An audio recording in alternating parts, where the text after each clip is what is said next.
we were trying to think about how we move forward differently together, this sector as well as with many other areas. So we're going to be 4 amazing panelists who are going to have all the answers about how we do that.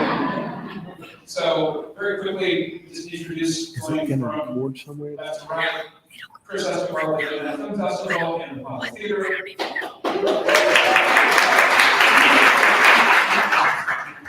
Sohei Galbraith with Sohei Solutions. Samantha Ramirez-Pereira with Off the Record.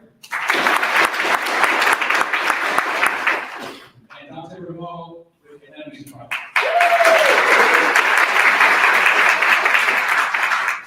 So we're excited to hear what you all have to say.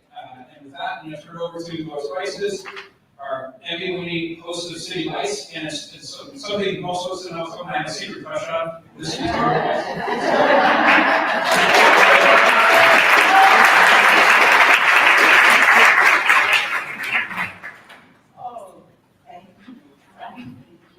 Community Foundation for Atlanta. Okay, I'm on 2. On 2. For all of you to I'm on 2. And it's just a joy to be among those of you who treasure the arts and want to see the arts thrive in Atlanta. A quick trip northeast before we address Atlanta's art situation. So you got to record? Michelle Wu I don't know. Oh, okay. It said it's not recorded. It's just maybe on the phone. That's what I don't know how that happens. She made a bold move earlier this month when she performed as a piano soloist with the Boston Symphony Orchestra. Talk about bold. She is the first office holder in the orchestra's 140-year history ever to do that. To have the courage to sit down with the piano and performers and soloists with their music director in a free concert. And the reason that she did that was because it was an opportunity to promote her policies and the city's arts institutions. She'll be talking to them though. That's true. It's not That includes her insistence that every child in the public school system should be entitled to instruction. Who's going to switch it?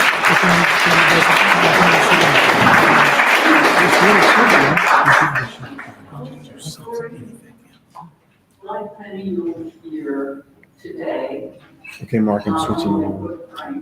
Okay, I'm on 1. Growing up with parents from another place and how the arts center Ready 2. of music grounded and painting. Okay, I'm going to 2. 1, 2. So, the issue of Atlanta arts institutions trying to recover from the pandemic is the reason we're here today. And the fact that Georgia ranks at the bottom, rock bottom, of funding per capita for state arts agencies with 14 cents per person. That's how much Georgia is. 14 cents per person. Now, this helps us with the downlight. Staggering at work. Now, I know that in the city of Atlanta, they're much better off. I know that Fulton County has a long history of supporting the arts, and Manuel is there. Those of us here understand, share the belief in our hearts, not only to our lives, but they add to the quality of life here in Atlanta. So the task we face is convincing others we can help. Stand by, Mark. Ready, one. We're coming to one. And finding ways to grow 1-1. as well as survive. Today we're talking about how do we recover? Well, how do you flourish? We're coming back to 2. Fantastic. 1, 2. 1, 1. 2. You may have read the open letter to Metro Atlanta Arts Community from 1, 2. Signed by 38 major arts organizations in our city. If you haven't read it, it's on Actors Express website. It's a relative goal. Today, we hope to learn more about possible solutions and apply from these rocks. Ready, 1. 1, 1. With innovative approaches and achievements in their respective areas. Chris Escobar is the longest serving and first minority executive director of the 47-year-old Atlanta Film Society, the media arts organization that produces the Academy Award qualifying Atlanta Film Festival. Chris has taken us to Christian rights. He's won numerous awards himself and earned recognition nationally as well as locally. In 2017, he purchased Atlanta's oldest and only independent historic Understood. which in fact is a community center in South That's a Area. fair. In November, Chris purchased the Terra Theater.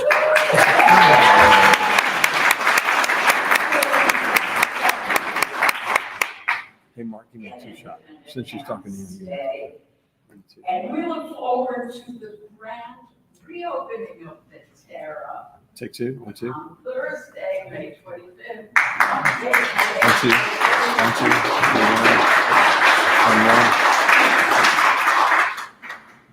And so is the founder and principal Okay, of other. Sohei Solutions, where she supports. Mark, I'm sorry, go to the middle guest. Artists and creatives Yeah, just focus on her. 1, areas 2. of accounting, finance, and organization. Take 2. Yes, artists desperately need those. It's too loud? Oh, It's your it's okay, and Oh, I'm sorry. George Baldwin are co-founders of Articulate.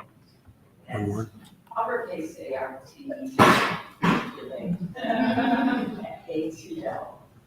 And annual art social for local emerging artists and the youth artists. Okay, program. so go back to Lewis.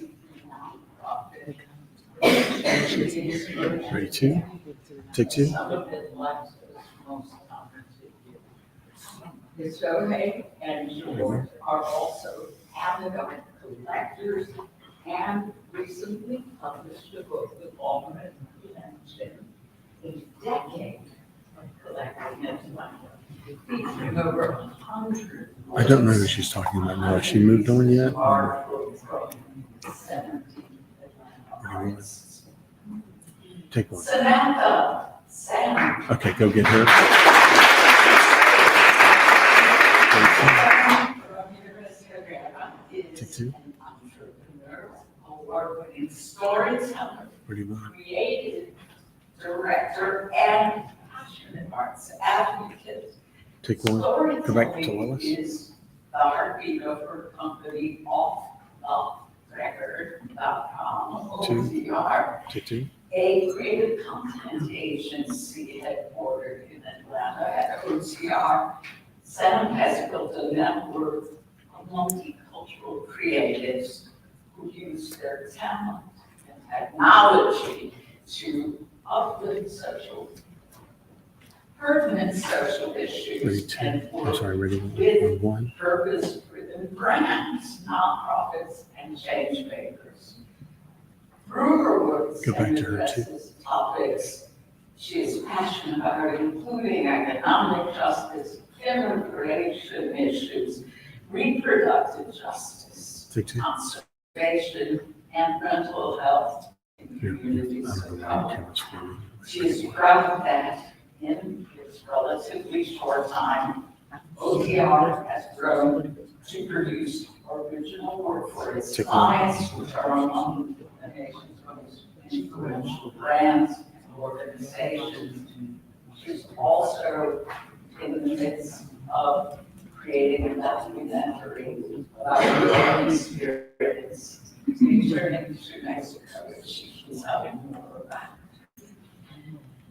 Dante Strummer Okay. is Get the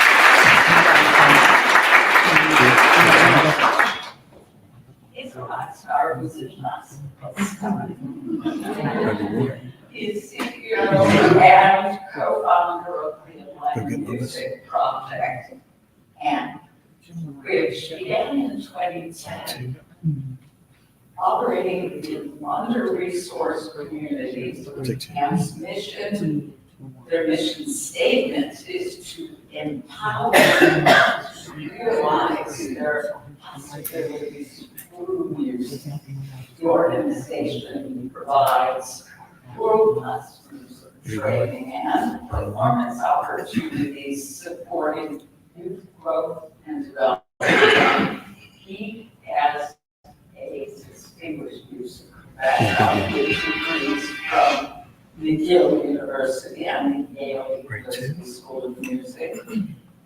You may have heard of the Sistema Music Education Initiative, which originated in Venezuela. One more. Sistema nurtured the talent of its most famous graduate, the brilliant conductor Gustavo Dudamel, director of the LA Philharmonic, now music director designated of the New York Philharmonic. Thanks, Tim. Dante is a graduate of the Sistema Fellows Program. He also spent time in Venezuela. In addition to teaching and running the Atlanta Music Project, Dante's time to perform as a classical concertist internationally. He has several prestigious awards, which would take up the remainder of the time. So I urge you to check them out. And he serves on the board of directors of the Community Foundation of Greater Take two and two.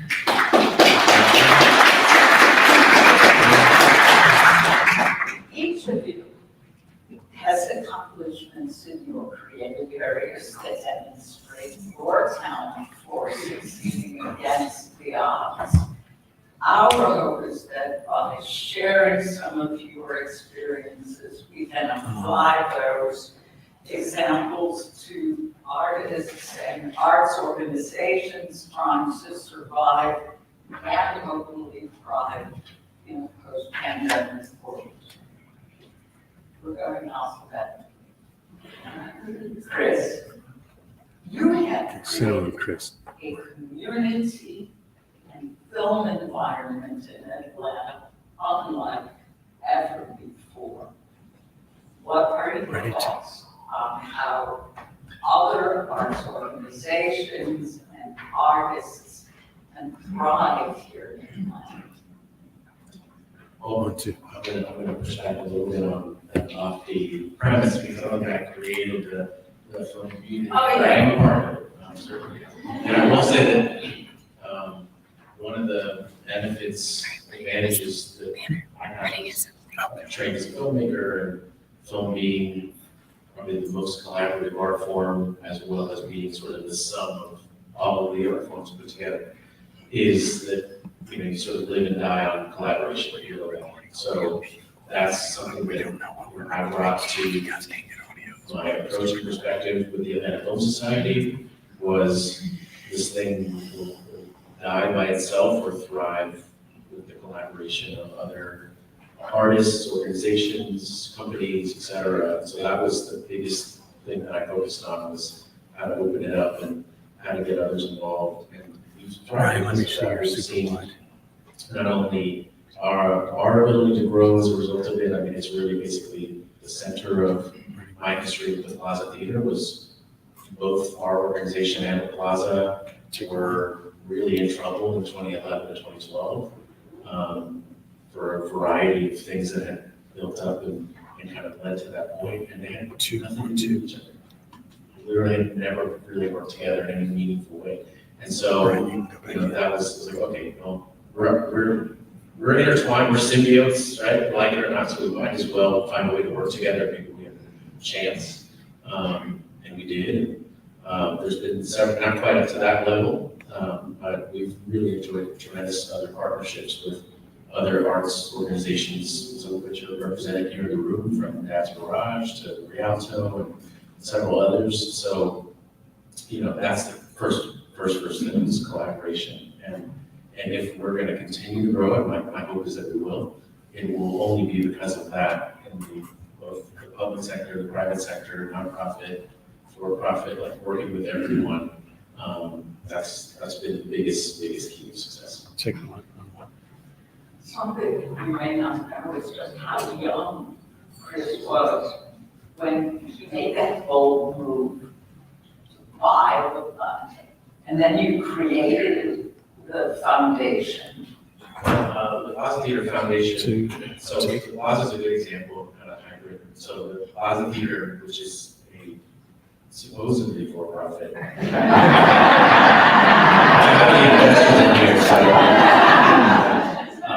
I would say because anytime we do have a little bit of extra money, we just spend it right back on the organization, on the business. But it's an interesting model because it has a sort of sister organization, which is a nonprofit organization called the Plaza Theater Foundation.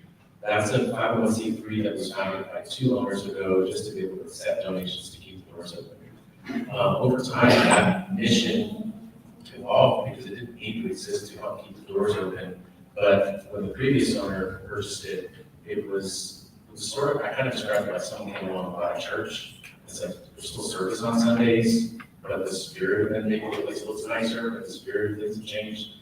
Because it didn't quite have the open door policy that the Plaza had prior to that. So we're working with other artists or nonprofits. So we said, okay, well, let's make this thing exist. There's plenty of theaters that have a Friends of group or that sort of thing that just exist to support the place and keep it looking nice. But let's have it do that, but then also be a conduit towards making it possible for nonprofits and individual artists to use the theater without it compromising the viability of the theater, just taking space away. So it creates an interesting ecosystem where it has its own board of directors, it makes its own decisions, it has its own resources, but it's a formal conduit of anytime somebody wants to use the theater and can't afford it, Plaza Theater Foundation can work with that. So that's an important part of how we're able to keep engaged in the community and be able to try things and be able to make it possible for others to use the theater without us just sort of, just getting away. And it's also a formal way for the community to be involved through, being on the board, volunteering through the foundation, in deciding that role. So that was kind of a nice. 2 years ago, before I even owned it, I steered in that new direction. And then it's still part of the important part of the ecosystem. So collaboration and community. And it's fun.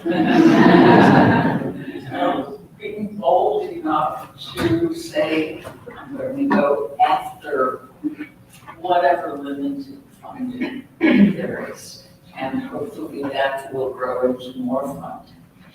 It's okay, in addition to your passion, true passion for visual art, you have the accounting and finance jobs to guide artists. And those skill sets are not typical for people who create art. How do you advise artists to navigate and especially to navigate now in this post-pandemic. Take two. In working with artists, I really try to emphasize that the hope and desire is that at some point you are extremely successful. And if you start right, it's so much easier to finish right. And so we hope for multi-figure contracts and grants and awards and sales. But if you're not claiming your current income, how much more difficult is it to claim that income later? You also don't want the question being asked, how did an artist arrive at 6 or 7 figures all of a sudden? Where did it come from? What were they doing before? And that makes you a target possibly for audit, state level, the IRS. So not operating from a place of fear, but just the habit, right? So if your ultimate desire is for this to be a sustainable career, behave that way now, even when there may not be quite so much. And those habits are easily replicated over time as you continue to build your artistry and practice. And because I'm the daughter of a serial entrepreneur creative, I've been doing this work since I was 14. She was just someone who didn't want to check those boxes. But for us as a household, it's necessary that we did those things. And then I married a visual artist, and he had the very same needs. And we should know he's also a teacher, a beloved teacher. High school art educator, shout out to Wesleyan High School, Fulton County. His 20th year as an educator. But I absolutely believe that artists are our rock stars and they need the necessary foundation to continue to create and to give us this life that we love. And without the arts, there wouldn't be the life to love and the life that we live. And so how do we support them in those efforts? One more. And I think you set an important example as Take two. collectors. I think you set an example for the public at large because, I mean, to say the word collector, you think about Rockefellers and people, you know, who were robber barons and there is an abundance of gorgeous, fantastic art available Go back to to us. How can you encourage the public? How does one motivate the public to support visual artists 32. and not be intimidated by calling themselves collectors? 1, 2. Take two. We invest in what we love. We do that every day. And beauty is all around us, and you don't have to wait for someone else to tell you to love something. So if you like it, if you gravitate towards it, if you're attracted to it, then support. And a lot of times we have artists and creatives in our very own families, within the community that would appreciate that level of support, but we think it has to come with a really, really big price tag. And so you don't have to shop at the big box retailers to adorn your home, but there are often artists right here in your community. And so a lot of the local art fairs and art exhibits at places like Pier Street Station, or City of Ink, or Zuccotti Gap, or Articulate ATL, Okay. a place for emerging artists and emerging collectives to connect and grow together. But by simply loving what you see and being confident in knowing what you like. So I know what I like, and when I see it, I can support that. And it doesn't take a whole lot of monetary wealth to do that. There's this story of George's, my husband's uncle who passed away. And everybody talked about Uncle Ruff, and I thought that Uncle Ruff was a really, really wealthy man. And when we went to his funeral, I only found out that he had worked as a custodian all his life. And I was amazed. I was like, I didn't know that Uncle Ruff was a custodian. But the way that people talked about him, the way that he carried himself, the stories that were told, I thought he was a man of immense wealth. And in that same way with our collection, there's a love that's there. May not be a lot of monetary wealth, but those relationships with artists, the relationships with community. I hope that long after we're gone, people think of us as extremely wealthy, but it has nothing to do with what was in our bank accounts. Take care.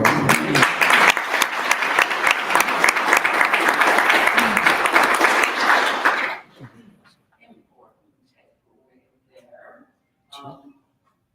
Never prejudge, never presume that a love for great art, a love for any of the arts is necessarily related to wealth, class. Although it does say something about your soul and your dignity, given a little love. I love that story. Sam, your studio is a fantastic example of following your dream. Take two. Would you describe the challenges you faced in building your own company? Take one. Ready, two. Yeah, we have a lot to learn from you. One, two. I just want to say, art is hard. Turning your art into a business or a livelihood is really, I can't cuss, effing hard. All right, I'm gonna bring And up. sustaining that is even harder. And so when you think about an artist's mindset, the first instinct is to create from a pure place, from their soul, from their experiences, and there's great value in that. And so when I came to the city of Atlanta, I came here as an undocumented single mother, working the service industry, as in restaurants, in people's laundry, washing dishes, and my art form was storytelling. I see some people in here that I remember. Shout out to Artemis and fellow filmmaker out there. But I was in the streets with borrowed cameras, with flip camera, documenting the stories of other creatives and artists who I felt had a story to tell. And we're not under-resourced because people have a lot of resources within themselves. I like to call them underfunded. And I was out there documenting these stories, but I wasn't calling myself an artist, I was just living that life. And so what I think has helped me grow to the place that I am today, and I still have so much more to grow, is the way that people invested in me and the way that people supported me. And when I think about the ways that I can support other artists today, is in those ways, right? It's not at the macro level yet, because I'm still on my journey, but it's in the micro level, in the individual level, and that makes a big difference. Because for me, as I think back on my journey and what helped me in the ways that we can help other artists, is in the ways that people show up for you, right? One of my first thoughts that comes to mind is my friend Manuel Barcenas, who is out there. One, two. We were at the restaurant together, right? We worked at a restaurant together, and also a server, and he worked in the kitchen, because great, young and American. I used to work in the kitchen, and he would see me struggling. He would see me bring my son to work for dinner, and he would just offer me food, pack me food, and that helped us, an artist at that point, eat, right, without having to ask. So he was discovering and he was observing, he was being intentional about helping. And now that I know language about investments and business and stuff, I learned to realize that he was my pre-seed investor, right? We don't use that terminology in our communities because we're just surviving, but he was my pre-seed investor because I think he loaned me like $1,000, could have been more, and it took me years to pay him back. I'm sorry, Manuel. But he did that so that I could go and maybe get an LLC, things like that, right? And so that's one way that we could support in our own community in an intimate level. And then I think about another person who changed my journey in so many ways, which was Kent Matlock. Many of you may know him. He's an advertising CEO, 30 years, Black-owned agency. He saw the potential in me. He told me that I was an entrepreneur, and he taught me the business side of entrepreneurship. To this day, he's still yelling at me, fussing at me. You gotta do it this way, you gotta do it this way. But that was another introduction. Someone who saw the potential in me. So again, it was the intention of saying, hey, this girl is rough around the edges, she's undocumented, let's get you DACA, fill out this, work on your foundation, same thing that you are doing for artists. So he did that, he introduced me to that. And then I like to think about like my journey I'm on now. Like there's so many gaps in my knowledge because I didn't go to college to be a filmmaker. So now I'm in the WE cohort, City of Atlanta puts it together. So now I'm learning like a better foundation on how to like restructure my business, run it in a better way so that I can scale. And I think about all the people around me, like Sam Bathory from Wrestling and Pictures, who is like, right now, like teaching me how to get my first documentary, how to pitch it around, how to go after grants. So it's all like, it's collaboration, it's community coming together. And so when I think about the way that I run my business and that I operate it, I like to look at it through that lens, through a disruptive lens. That many times for me, going into a nonprofit space or going into a structured environment was not, it was intimidating to me. Like, I'm like, I don't run that way, I don't run that way, it's intimidating. There's respectability, there's respectability politics that take a big place in like the organizations that are there. If you're not dressed properly, if you don't speak the language, if you don't look a certain way, if you don't have the right resume, they may not even look at you. So I try to look at the lens of like, how did people help me? They helped me by seeing me as I was. They helped me by, like supporting me with what I needed, not what they thought that I needed at the moment. And so when I hire people now, when I bring on people to work on projects with me, I'm not looking at their resume. I'm not looking at how they're dressed. I'm not looking at their past. I'm looking at their now. Are they hungry? Are they passionate? Are they willing to learn? Because that's the way that we can support people. By supporting them with where they are, helping support them with what they need at the moment, and by buying their art. If you see somebody who's a great artist, you can support, write them a check. Like, don't be like, how can I support them? If you have money, write them a check. That's gonna help them create more art. It's gonna help give them some peace of mind because it's hard to create art when you're thinking about your lights being on, you're thinking about your kids, you're thinking about, like, is my water gonna be hot? Write them a check. And know that God's gonna bless you back.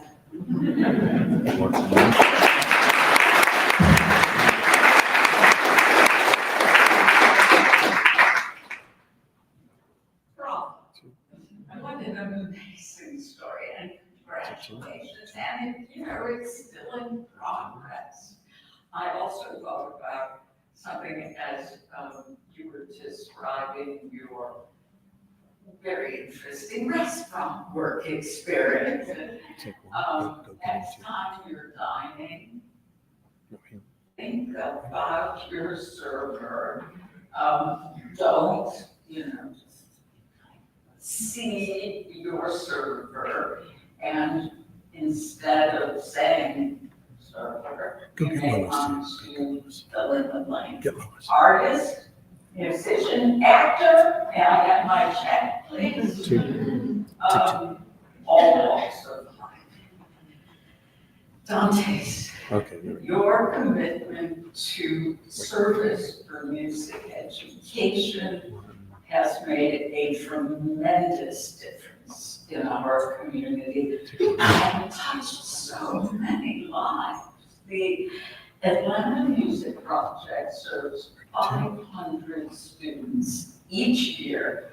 It offers tuition-free programming in band, orchestra, choir, and private lessons, and also provides college scholarships and career counseling. How much of your time is spent in pursuit of funding? I'm raising money right now.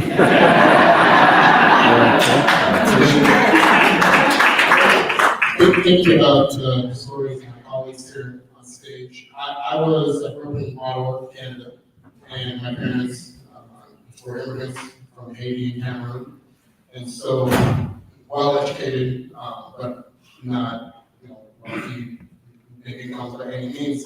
But I was really fortunate because in my community, I had access to really, really great public school music education. This was in Montreal. Ottawa, in Ottawa. And I went to a public arts high school where everything was free. And that's how I learned to play my instrument. That's the first time I traveled abroad was for an orchestra exchange program with the Havana Conservatory in Cuba. And then I got a full scholarship to study bassoon at McGill. And so when I didn't go to the Yale School of Music, but while I was there, I got to work in the New Haven, Connecticut public schools. There was a program that sent the Yale students to the schools to help the music teachers just be an assistant. And the students there didn't have the same opportunities that I had growing up. They didn't have the youth orchestras and the youth choirs that were accessible, that were free, and the private lessons. And the difference between them and myself was 6 hours. Had I been born 6 hours south, I was in the same boat. And so I looked around and I was going from the Ivy League schools and the Kennedy Center stages and Carnegie Hall, and I would go to the public schools and teach. And I just started feeling like I had kind of the secret to the mountaintop, and the kids in front of me had the same opportunity, the same ability, the same work ethic, the same talent, but not the same opportunity. So that was the seed, for the Atlanta Music Project. And 3 years later, I was able to come to Atlanta and start something. And just like Sam kind of mentioned a little bit around respectability politics and not necessarily having all the background for business, I studied music. And so I always tell people I'm a person in disguise as a CEO. I learned all, kind of on the fly. But the one thing that I was really insistent upon starting the organization was that I wanted to be the leader. I thought it was important to do it I wanted the community to have to see me, a Black person, leading the organization. I thought that it was important that we run it as artists so that, the first program we did, the kids came to the City Atlanta Rec Centers, shout out to the City Atlanta Parks and Rec. We worked with the students there 5 days a week, 2 hours a day. And I remember Jamila Love, who we all know, when I told her, yes, I need 5 days, I need 2 hours. Do you need that much time? And I said, yes, because if we give the students that much time, I know from being an artist that they're gonna get really good really quickly. And those students now are university students, they're gonna be music teachers, they're gonna be performers. And so that's why for me it was important to run it as an artist, because I care about the artistic stuff.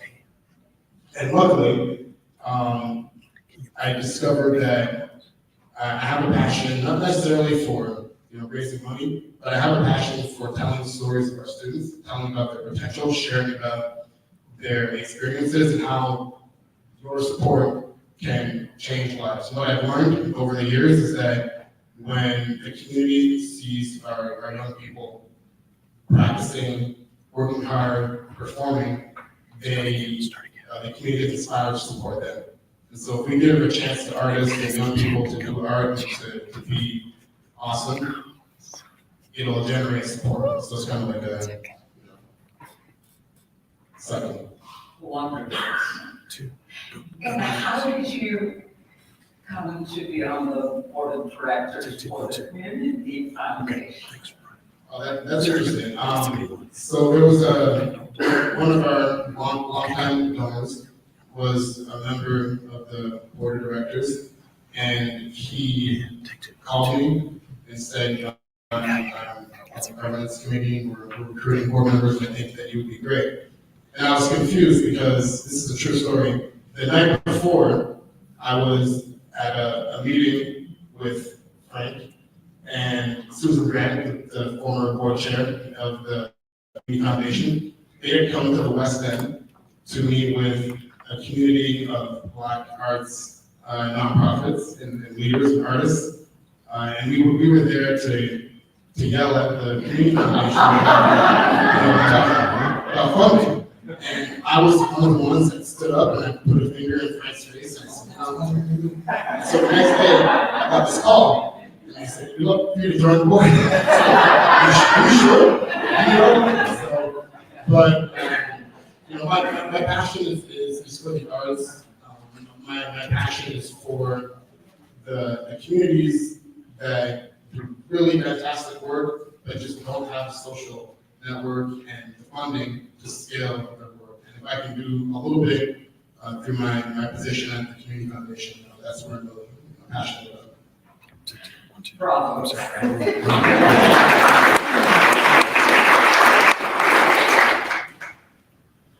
I work for an organization that gets nearly 90% of its funding from the public.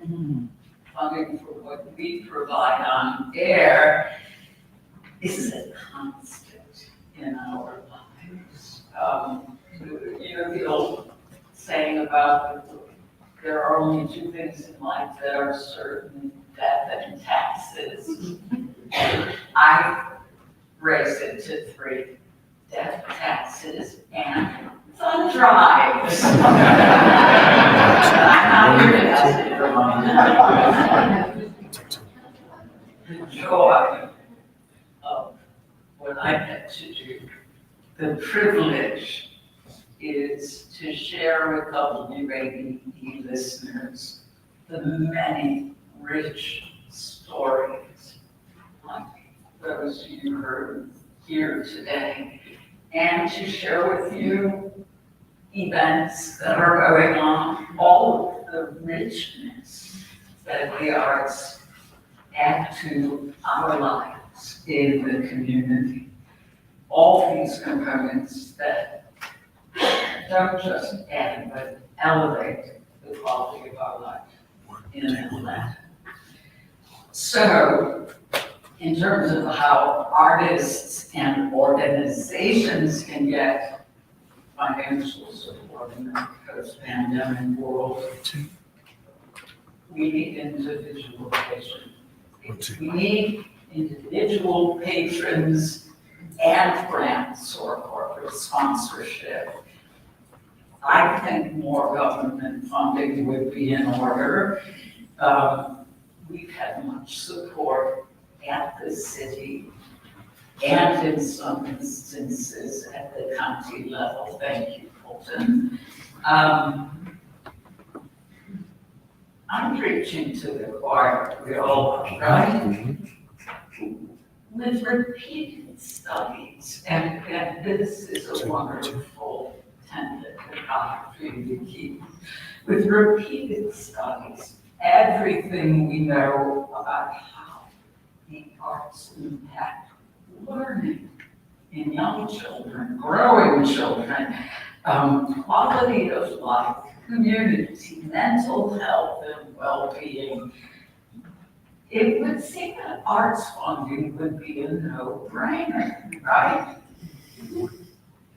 How can we advocate for significantly increased funding at the state level? I'm going to put it out to you because it is not with a small amount of embarrassment that I read 14 cents per capita in state funding. I did Georgia when is anyone here on the state of one hand. Thank you for coming. I'm not here to shame you, but I will tell you that we would be so grateful, everyone here and the entire arts community, if there were more money allocated. And interestingly, it is not a regional bias. South Carolina is great. Florida,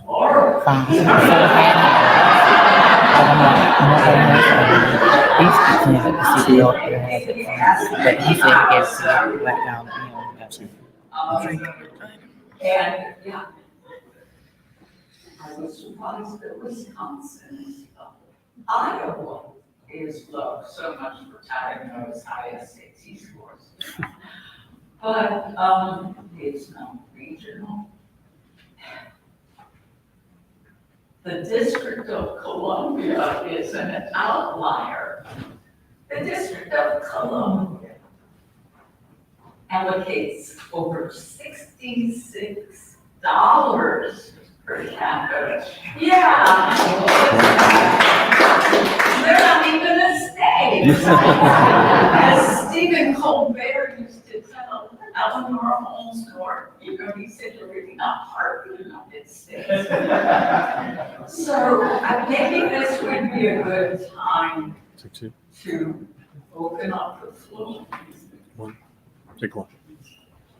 Do we have one per phone? What are we doing about that?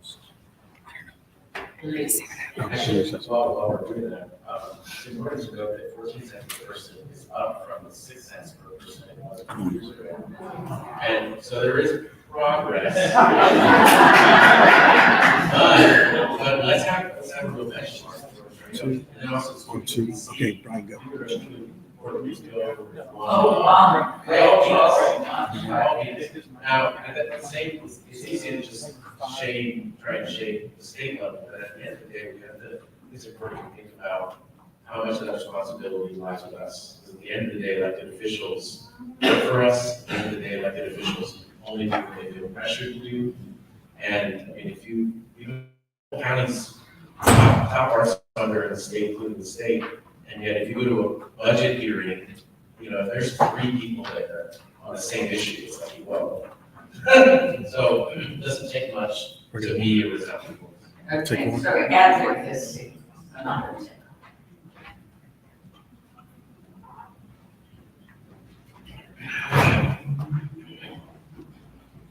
A question for Then who Dr. responds to? I want to have some positive things going on here.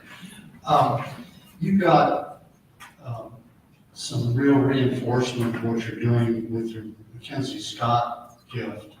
Can you talk about what impact a major gift like that can have on an organization like yours? 3, 2. Sure. Hey, Dan, how are you? Good to see you. Yeah, so we were really fortunate. I got a strange email in July of 2021 that said, from a random person, that said, we have a philanthropist, or we have a person who wants to support your work, please respond as soon as you can. And I emailed back right away, and they said, well, can you talk tomorrow morning? And I said, sure. And still didn't know anything about who this person was. But because I have to raise money, I said and call. And so, yeah, but they said, yeah, we have a donor here, and we're really proud, and they read our mission, like, verbatim. We're really proud of we provide, we want to give you our biggest gift ever received, a 7-figure gift. And so it was transformational for us because, for one, it allowed us to have a runway. We're usually, if we don't bring in money, because we're not charging for our services, if we don't bring money, we're out of cash very, very quickly. And so it's always, many times in my first years, I remember being in this situation, the kids behind me, and I walk up in the audience, and they're clapping for the kids, and we have no money in our bank account, and so, and you do that over and over and over and over again, and when people ask me questions, like, why, financial questions, like, well, we don't charge for our services, and so, but that's what it helped us to do, to have a runway. We have operating reserves. It allowed me to hire an executive assistant, in my 12th year of leading the organization. It allowed us to start a small endowment so that it gives confidence to donors that we are going to be around for longer than the amount of money that we have in the bank. And the other thing that I should say, and I think foundations and philanthropists are starting to do this more regularly, they never asked us to apply. They never asked us to give them a report. They asked for a picture of our work, and even that, they were like, it's okay if you don't want to send a picture. That's all they asked for, and the funds were completely unrestricted. And so more and more, I'm seeing that from foundations and, of course, individual donors, where they understand that it's we're proximate to the work, and so we have a really good idea of where the money needs to go. We don't need someone to tell us, this needs to go to this needs to go to that. So I'm seeing foundations moving that way, and it's really, really encouraging.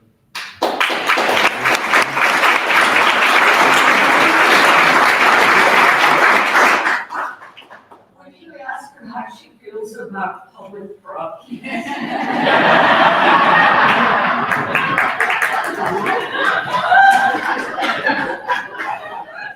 But you know, it's what you're saying, it sounds a little bit like the MacArthur Foundation. You don't apply, you get the phone call. And the cellist, Lisa Weilerstein, got the phone call. She thought it was a joke. She deleted it 3 times. And finally was able to get someone from a landline. I think she accepted the call. But, it's like field of dreams. I mean, if you build this gorgeous community service arts organization, they will come. No, not while you're starving or you can't pay your teachers. So I would love to think that more philanthropists are following her lead. I would hope, and I think that also does not take up too much time, but we're a relatively small organization. We're bigger now, but looking at really grassroots organizations that are proximate to the communities that are marginalized or on the margins, that are underfunded, a small amount of funding can make a huge difference at that level. So I think it's really important that donors and corporations don't just look at the established organizations. If you can make a dollar go really, really far, you know how to manage money, Okay, I won't mention any. And to the credit of the Community Foundation, you focus on small and mid-sized arts organizations. Yes. Good morning, everyone. My question to the panelists is, if you think about the history books that are going to be written 100 years from now, or however history is going to be disseminated 100 years from now, what is the legacy story that you want to be told about the work you're doing right now? Ready to. I think what I want to leave as my legacy is for immigrants, right? Because I know what it's like to be an undocumented immigrant. I know what it's like to be told that you should stay in your place, stay in the shadows, don't speak, don't tell people your status, like things of that nature. I want my legacy to be this undocumented immigrant, single mother, kicked ass.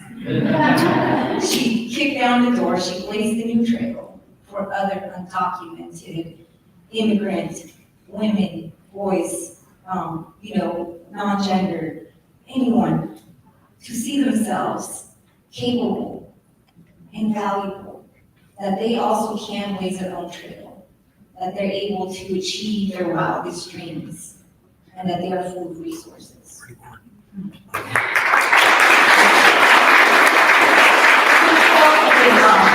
Miranda in Hamilton. Immigrants, we get the job done. Thank you all for having demonstrated crawling the crawl and walking the walk. The state of Georgia doesn't spend enough money, you've proven that. But a few years ago, we looked at fractional taxes as a way of funding arts, culture, travel, entertainment.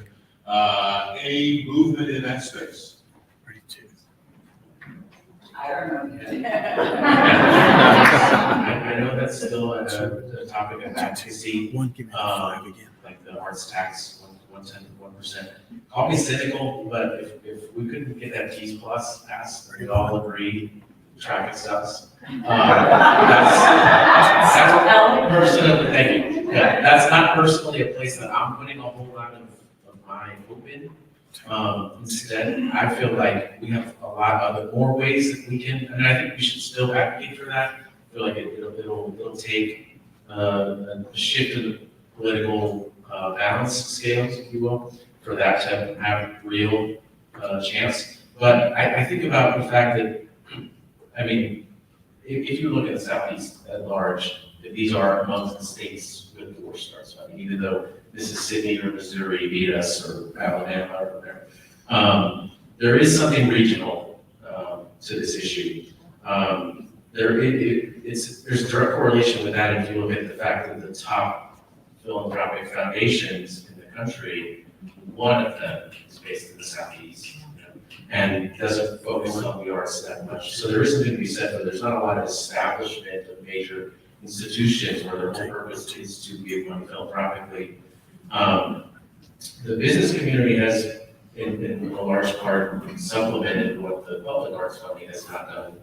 And yet, there could be more. But I don't just mean by the checks that the business community, by corporations do, or the checks that individuals do. I don't think we think enough about our influence as people and as organizations, as companies, with others. So the best lesson I ever learned was from a board member who he worked for a law firm that was a sponsor of the Film Society, the Film Festival. And then they were a much bigger, by a factor of 10, sponsor of another similar organization. And because I came from private sector and, I started running the Film Society a little bit more like a business in the sense of we need to figure out what value we can provide, not just because the smallest percentages of our budget are from donations and are from grants. The vast majority is sort of income, and not because we have so much, but it's just there's a perception. Anyway, so my question is, I'm not trying to judge, I'm not complaining, just help me understand what helps justify such a larger check. Is the thought there that the audience at that other event is more likely to be valuable customers, and that there would be an intent of there being a larger ROI? So that's not it at all. He said, we have 1 or 2 current clients who say, hey, I spent a lot of money with you, and this thing over here is important to me. What can you do to support it? And that light bulb moment all of a sudden. And so, while, yes, you could write a check, think much further about who you already spend a lot of money with, and say to them, hey, I spent a lot of money with you. This thing's important to me. I support it. Why don't you consider writing a small check to that? I mean, I did that with my landlord, right? I'm gonna write a check anyway, right? So there is a lot to be said for the influence we have as customers, not just bookers. The influence we have as for the companies we work for, to the vendors. I mean, there is something to be said for that, because we don't have enough of a culture of giving, especially not to the arts, in the Southeast especially.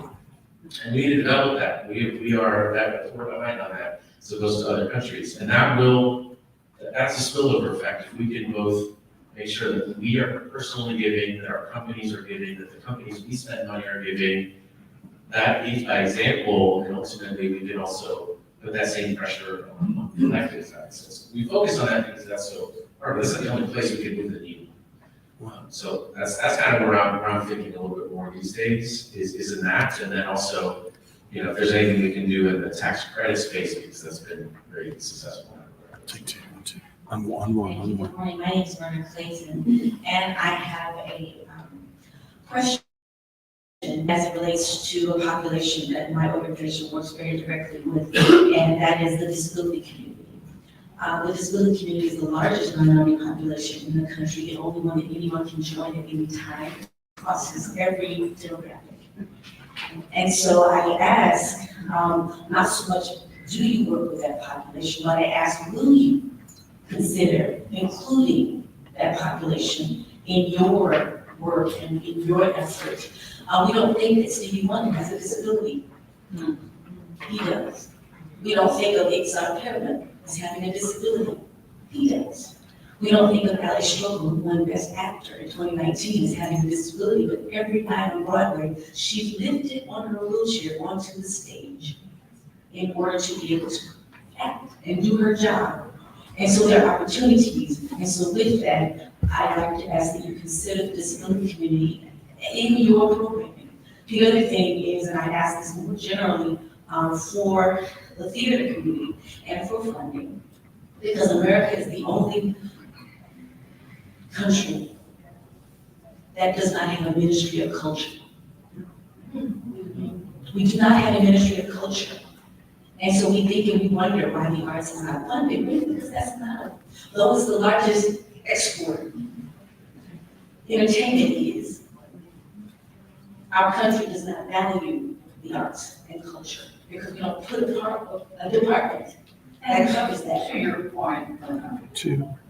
it starts in the school. One. So while we're advocating for the arts education is essential. And I should like that Myrna Clayton has been on City Lights.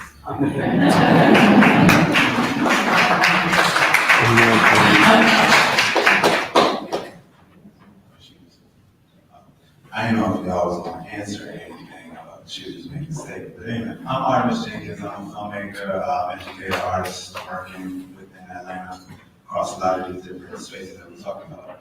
So, let's see, how content is this? I got kind of sort of two questions. In particular, I'm interested in hearing from Saleh and Sam about this. In Atlanta, I think we can acknowledge that, like we all are working in like this community silos.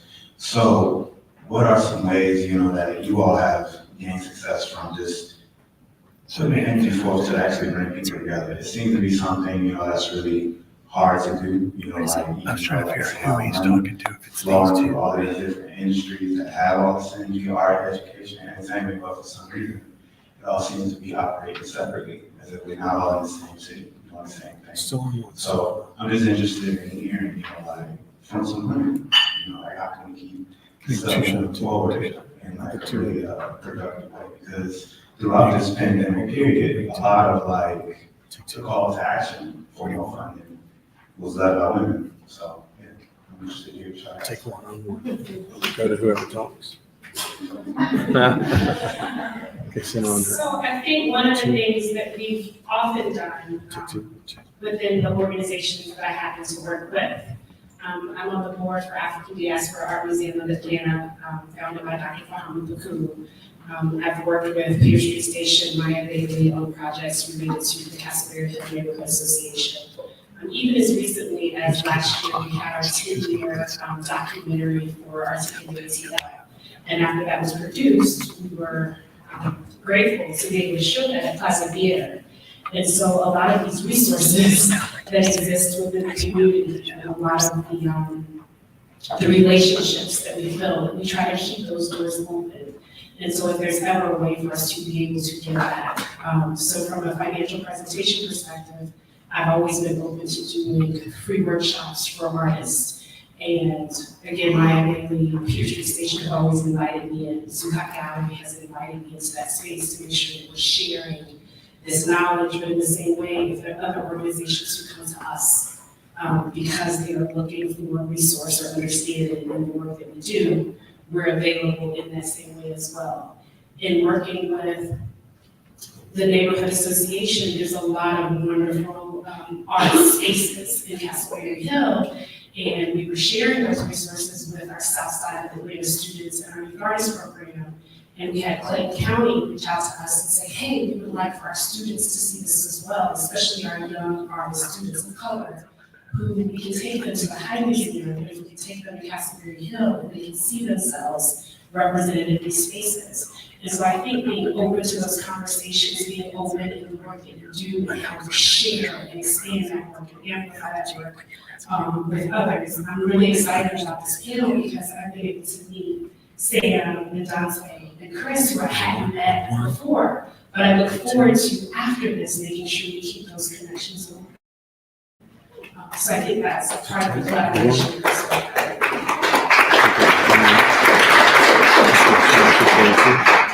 I love that you raised that question, Arthur, because I think like you and I have had these types of conversations in the past.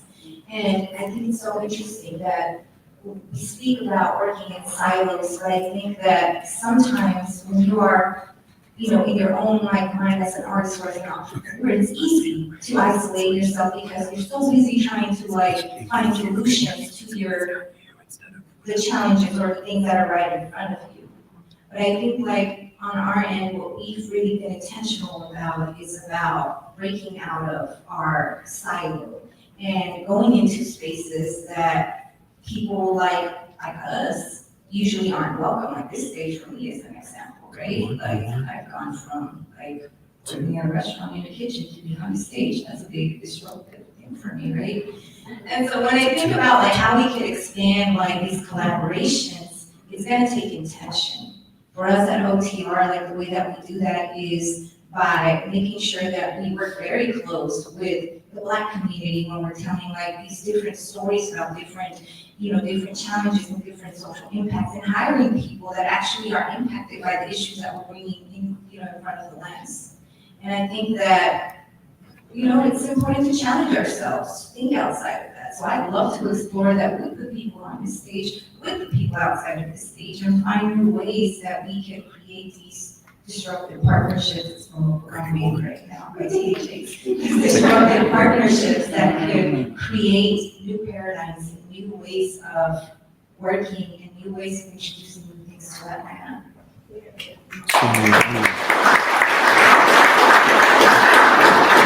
Good morning.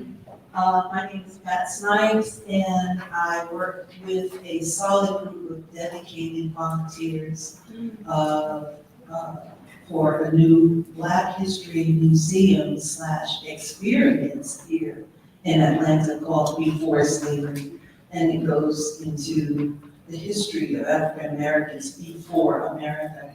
And my question is, have we considered using lottery funds, because it's slotted for education, and the arts and culture are very much a part of what our education should include?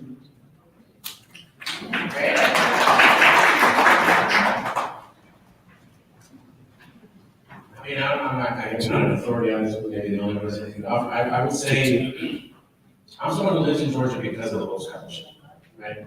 And I think it's important that while that has been a really, really amazing project, which is funded by the lottery, it's not as easy today to get the Loeb Scholarship as it was when I got the Loeb Scholarship, right? So I felt lucky just to be able to come here and be allowed to be qualified to be able to get that, because otherwise college would have been unaffordable completely for even at Georgia State University, would have been unaffordable.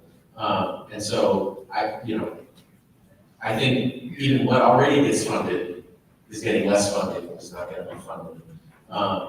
But I do think that that is also a creative solution, and I think there are other creative solutions. I look at, for instance, going back to the tax question, the way it works down in Sarahmead, if anyone's not familiar with that, where there is essentially an ongoing agreement where any time a property there is sold, 1% of that sale, no matter how often it's sold, goes towards the Central Arts Fund, right? So that is something that's not a government decided that, right? That was a private sector thing, essentially that mega HOA, so to speak, said this is part of the deal, right?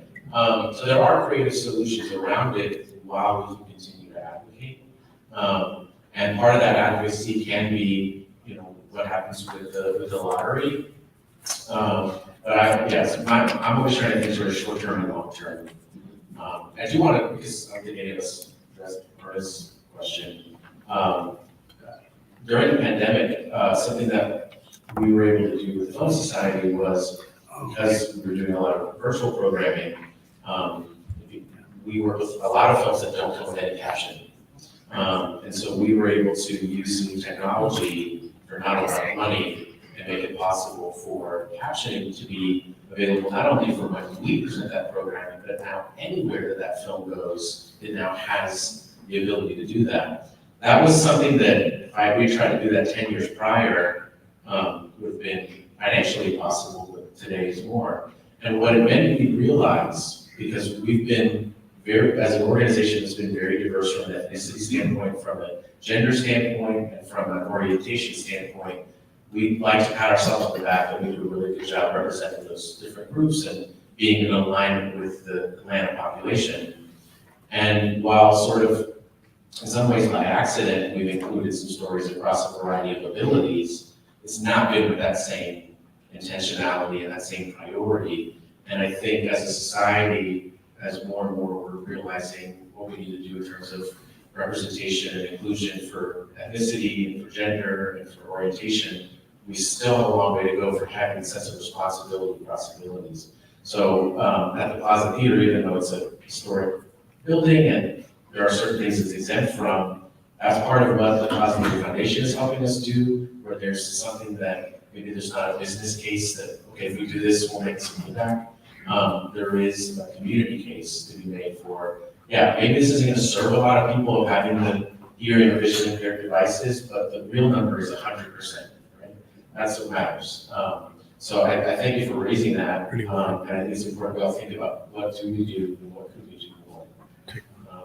But I do want to offer, because I know we're almost out of time, one other thing that I think was super valuable to me, to us, again, back during the pandemic, which is we talk about support through a money standpoint, through an advocacy standpoint, but something Sam was talking about made me realize how invaluable the emotional support is that we received during the pandemic.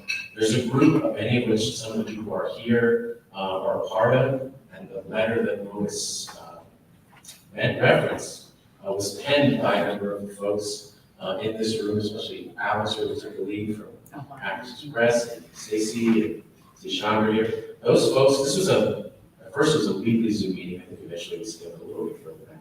But that was like my support group. And there is something to be said for check writing, yes, but like what the encouragement that you get, when you can have people you can turn to that will sort of reality check their ideas, that is not ready yet. You need to keep working on that versus, yes, that's awesome, go for it. And we have to realize that we are, of all the crises that we're currently experiencing, we're in a crisis of loneliness and of separation and isolation. And even though we have more technology that allows us to be connected, I mean, as a species for hundreds of thousands of years, we lived collectively.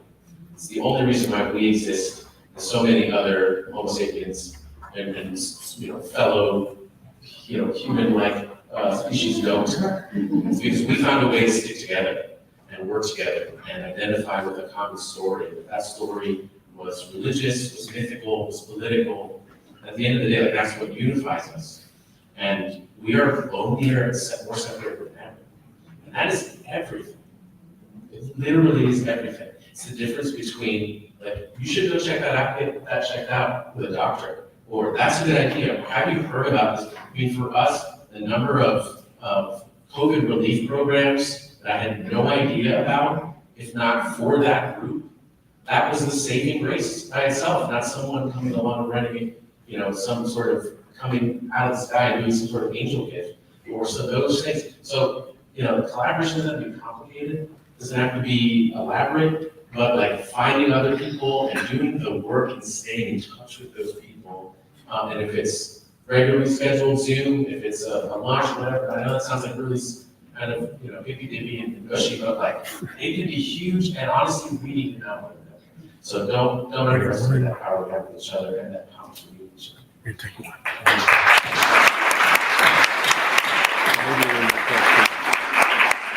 Internal support as well as external support. Thank you all. This has been so marvelous. I so appreciate everything you have contributed. Thank you, Frank, the Community Foundation.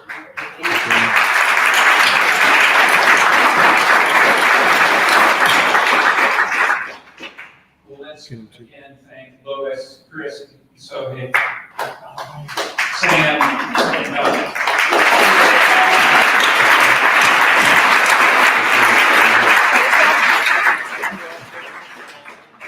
thank you all for being here. To close, I just want to share a few things. First, I just want to reaffirm the Community Foundation's commitment to the arts. Over the last 2.5 years, we have awarded over $2.6 million in grants to 95, and you have this here on your fund fact sheet.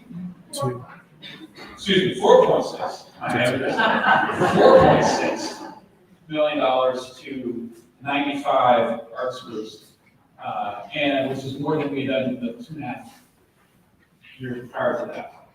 And we have done so more actively, as you see here, with 63% of that, or 62% going to BIPOC groups, and more specifically, 52% going to Black groups. And we know that's not enough, right? We know, and we've heard from many folks here and others, that the Community Foundation needs to do more. And today, in many ways, is a relaunch of our commitment to the arts, culture, and creative enterprises. So I have a few things I want to share and announce today. I'm happy to announce. The first is, you heard referenced several times during our panel, the letter that many of you signed.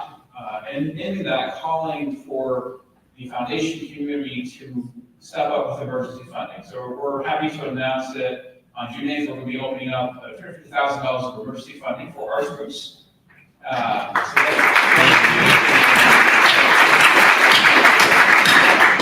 Many of you are familiar with our Metro Atlanta Arts Fund, which will be opening up its grant cycle on June 17th, and a place to perform will be opening up on August 1st. And so we'll have all these facts on our website, the details, applications, and all that fun stuff by the end of today, looking to release. So at the end of today, you can go to our website and you can see that. So those are some very immediate things. Another thing we've heard a lot about is having someone who's dedicated to working and partnering with all the folks on this stage, as well as many of you, on these issues of funding, on these issues of advocacy. And so after a long search, national search, we have a new arts program officer who just joined our organization last week, who's sitting over here, Rhonda E. Baker.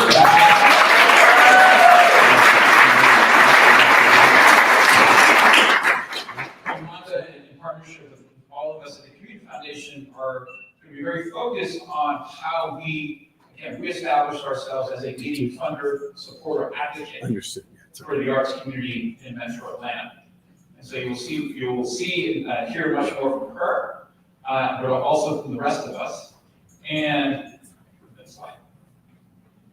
One of the things we want to do is we need to engage. We've heard this from you. We need to do a better job of engaging all of you.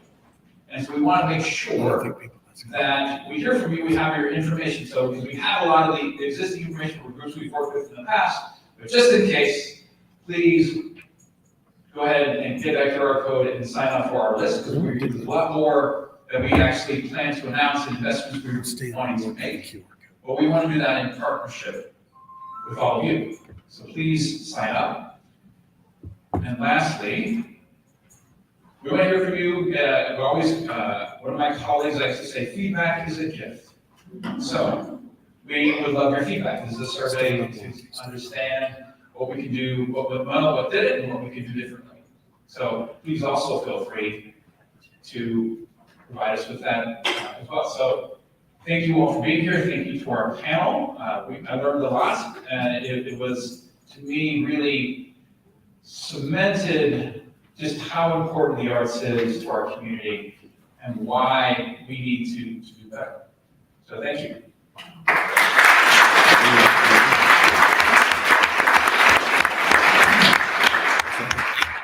And if you have questions, I'm going to ask Adriana and Rhonda, who, if you have any questions about our arts funding and programming, they'll be up here to answer questions. So thank you. Okay, I'm gonna turn it on. Catch them out. I'm killing it.